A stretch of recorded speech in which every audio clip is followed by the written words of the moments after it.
Здравствуйте, Беслан Алексеевич. Здравствуйте. Рада вас видеть в нашей студии.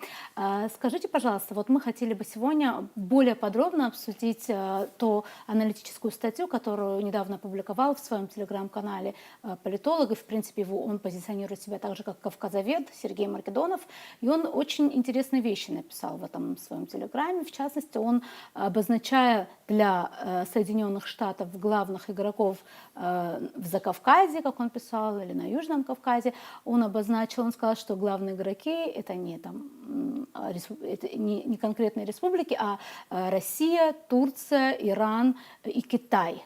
Это очень такой интересный для нас момент, почему именно они кажется ему. Могли бы вы вот более объемно это, как это следует понимать?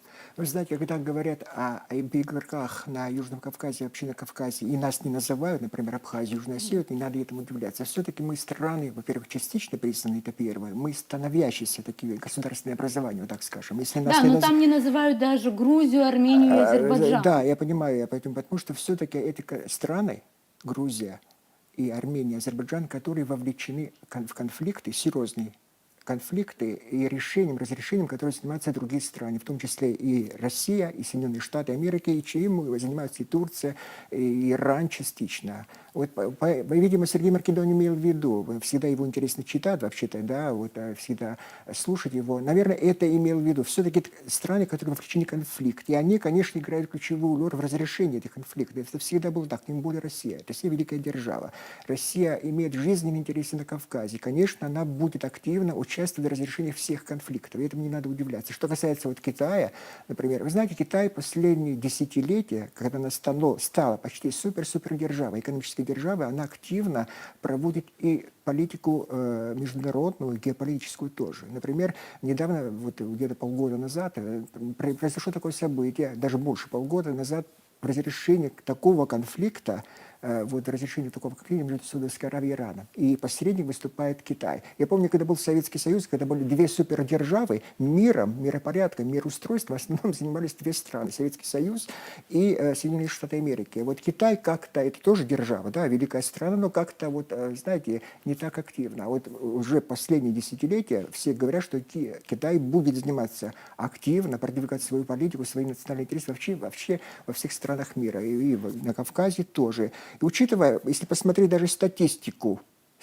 внешнеторгового оборота и Грузии, и Армении, и Азербайджана, какое место занимает Китай. И поэтому, вы знаете, вот так, учитывая вот такую политику, если Китай ведет себя так активно, не надо этому удивляться, тем более у нас на Кавказе. А что касается вообще других вопросов, да, вот других стран, например, Ирана, например, и Турции, учитывая все-таки турецкий фактор стал основным фактором вот не в разрешении Карабахского конфликта, а вот в победе Азербайджана во время войны в 2020 году. Да, конечно, вот почему он его называет строптивым союзником? Строптивым, потому что имел в виду, наверное, союзником, если Россия имеется в виду... Нет, для Штатов строптивым. Знаете, очень строптиво. Даже не просто строптивым, а очень даже... Потому что такой вызов, который был сделан Эрдоганом со стороны Эрдогана по отношению к США, не был сделан за последние десятилетия ни одним руководителем Турции.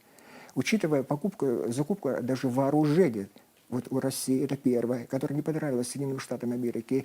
Активная независимая политика на Кавказе, не слушаясь иногда даже Соединенных Штатов Америки. Мы не будем забывать, что Турция является членом Североатлантического блока. Это союзник США.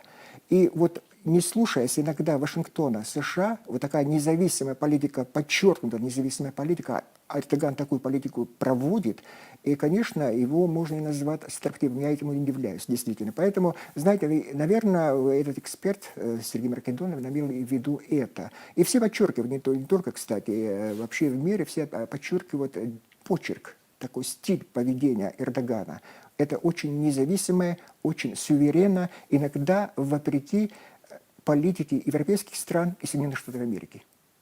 А еще там особо подчеркивался вот тот ракурс, тот аспект, что для США очень важно, по мнению этого эксперта, привести к окончательному и быть главным посредником в разрешении армяно-азербайджанского конфликта, отношений. Вот тут почему это так важно и как тут все движется, где будет подписан мирный договор. Об этом очень много сейчас спекулируют, спорят. Вы знаете, вот что касается вот подписания мирного договора, об этом много говорят последние годы, руководители Армении и Азербайджана тоже говорят, но много проблем, которые необходимо разрешить. Вообще, если говорить о месте, конечно, здесь своеобразное такое состязание идет между Россией, США, вообще европейскими странами, где же будет подписан этот мирный договор. Вы знаете, почему так подчеркивается? Потому что это дает престиж страны, во-первых, всегда в разрешении, регулировании любых конфликтов.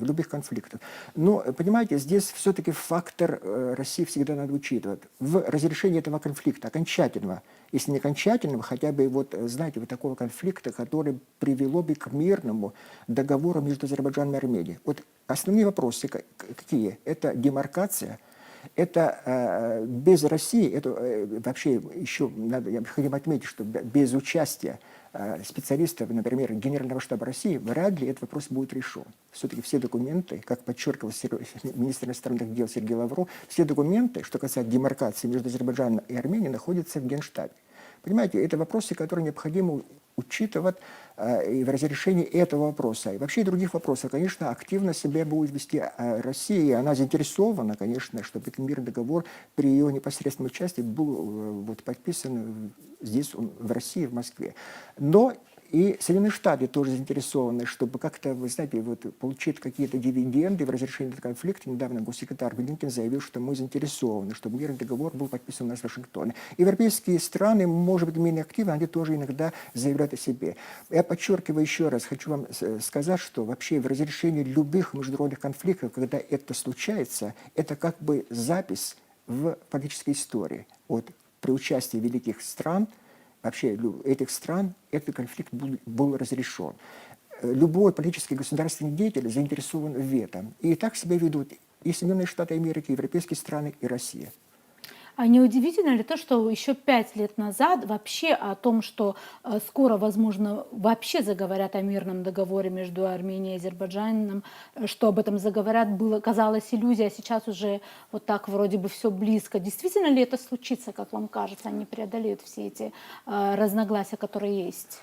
Конфликт – это на десятилетия. Вряд ли это приведет к примирению вообще вот, народа Азербайджана и Армении. Но мирный договор вполне, очень даже реален, потому что реальность изменилась. Карабаха, как главного фактора вот, противоречия в конфликте между Арменией и Азербайджаном уже нет, потому что этот проект Арцах, его нет. Армения проиграла эту войну. И теперь надо найти такую формулу сосуществования двух стран. А много таких противоречий, которые еще сохраняются. Например, вопрос границы, демаркации, это вопросы коммуникации, там разных коридоров, которые имеют место, да, вот, разные претензии, много претензий друг к другу, которые предъявляют. И руководство Азербайджана к Армении, Армения к Азербайджану, это вопросы, которые необходимо решить. Но что уже нынешнее политическое руководство Армении почти согласилась вот с этой реальностью, что она потеряла Карабах, и надо двигаться дальше, вот, подписать мирный договор, и это вот-вот произойдет. Может быть, в этом году, а может, в будущем году, все так говорят. Потому что много проблем, которые необходимо снять, но это проблемы, которые будут отложены на десятилетия вперед. А что касается вот, мирного сосуществования, это необходимо подписать, и к этому подталкивают и другие страны тоже, особенно Россия, потому что реальность изменилась. Карабах потерян, надо какую-то формулу найти, чтобы армяне мирно сосуществовали с Азербайджаном. Вот в чем все эти проблемы. Вот, а что касается вот, линий, демаркации, границ, это вопросы, которые будут обсуждаться еще, наверное, год-два. А также вот хотелось бы немножко подробнее остановиться на факторе Ирана в этом регионе. Вообще, сегодняшний Азербайджан, у Азербайджана хорошие отношения с Израилем. Это вот после распада СССР традиция такая сложилась, вот всегда, это учитывая вот еврейские вот диаспора в Баку, которые уехали потом вот в Израиль, они активно влияют. И вообще всегда подчеркнуто Азербайджан проводил вот такую мирную, с учетом своих интересов, конечно, по отношению к Израилю. И эти отношения еще на высоком таком уровне сохраняются. А что касается вот событий, которые происходят на Ближнем Востоке, если бы вы заметили, Азербайджан очень сдержанно дает реакцию, особенно вот что касается вот войны в Газе, что касается вот вообще взаимоотношений между Палестиной и Израилем. Это говорит о том, что все-таки вот такую очень рациональную, сдержанную политику проводит нынешнее политическое руководство Азербайджана по отношению к Израилю, потому что это в его национальных интересах. А что касается Ирана, знаете, Ирану не нравится активное участие вот в разрешении, во-первых, этих конфликтов Турции. Это такой главный такой соперник Ирана вот на Южном Кавказе. И тем более в разрешении таких проблем, как коммуникации, связи и так далее. Но дело в том, что если вдруг не решится вопрос Сюникского коридора, президент Азербайджана заявил, мы с участием Ирана мы этот вопрос все-таки решим. Но надо иметь еще такой фактор, который сегодня имеет место. Это очень плохие отношения между Азербайджаном и Ираном. Это то, что случилось вот 1,5 года назад в связи с убийством сотрудников посольства Азербайджана в Иране. Очень сложные такие отношения. Но сейчас эту проблему стараются решить вопрос, потому что все-таки Иран активно вот в разрешении этих связей, коммуникаций активно будет принимать участие, потому что это все-таки вопрос геополитики, вопрос национальных интересов Ирана, и без учета ее интересов вряд ли эти вопросы будут решены.